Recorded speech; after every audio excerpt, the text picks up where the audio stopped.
ઉત્તરાયણ પર્વને હવે 3 દિવસ બાકી છે, ત્યારે પતંગ બજારોમાં પોલીસ દ્વારા ડ્રોન દ્વારા નજર રખાય છે, જેથી મોબાઈલ સ્નેચિંગ, પીક પોકેટિંગ જેવી ઘટનાઓ બળાવતા અટકાવી શકાય। ઉત્તરાયણ પર્વને માત્ર 3 દિવસ બાકી છે। સુરતના પતંગ બજારોમાં ચહલપહલ છે, ત્યારે સુરતના મુખ્ય પતંગ બજારમાં પોલીસની ડ્રોન દ્વારા નજર રાખી રહી છે। ભીડભાડ દરમિયાન બનતી પીક પોકેટિંગ અને મોબાઈલ સ્નેચિંગની ઘટનાઓને અટકાવવા પોલીસે પ્રયાસ કર્યો છે।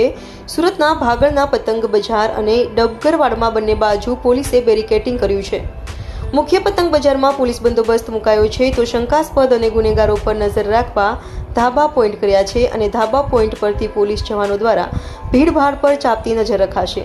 શંકાસ્પદ વ્યક્તિ જણાઈ આવે તો પોલીસ જવાન દ્વારા વોકી ટોકી મારફતે અન્ય સ્ટાફને જાણ કરાશે। તો ભીડભાડવાળા વિસ્તારમાં સિવિલ ડ્રેસમાં પોલીસ જવાનો તૈનાત રહેશે। ઉપરાંત સી ટીમ દ્વારા પણ સતત પેટ્રોલિંગ કરાશે।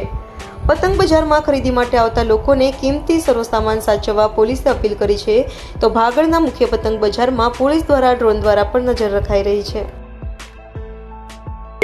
લાલગેટ પોલીસ સ્ટેશનના અહીંયા ડબગરવાડ વિસ્તારમાં મકર સંક્રાંતિના તહેવારને ગણતરીના દિવસો બાકી હોય અને અહીંયા ખૂબ જ ભીડ રહેતી હોય, જેથી મોબાઈલ અથવા પીક પોકેટિંગના બનાવો ના બને એ સારું ચુસ્ત બંદોબસ્ત ગોઠવવામાં આવેલ છે, જેમાં અમે બજારના બંને બાજુએ બેરિકેડિંગ કરી અને પોલીસ બંદોબસ્ત ગોઠવેલ છે। આ સિવાય ધાબા પોઈન્ટ પણ રાખવામાં આવેલ છે, જ્યાંથી દૂરબીનથી બાયનોક્યુલર રાખી અને જો કોઈ શંકાસ્પદ મુવમેન્ટ હોય તો એ વોકી ટોકી મારફતે અમને જાણ કરશે। આ સિવાય ડિસ્ટાફના ખાનગી કપડામાં અલગ અલગ વેશમાં અંદર પેટ્રોલિંગ કરશે અને કોઈ પણ શંકાસ્પદ વ્યક્તિ જણાશે તો પૂછપરછ કરી અને આગળની કાર્યવાહી કરવામાં આવશે।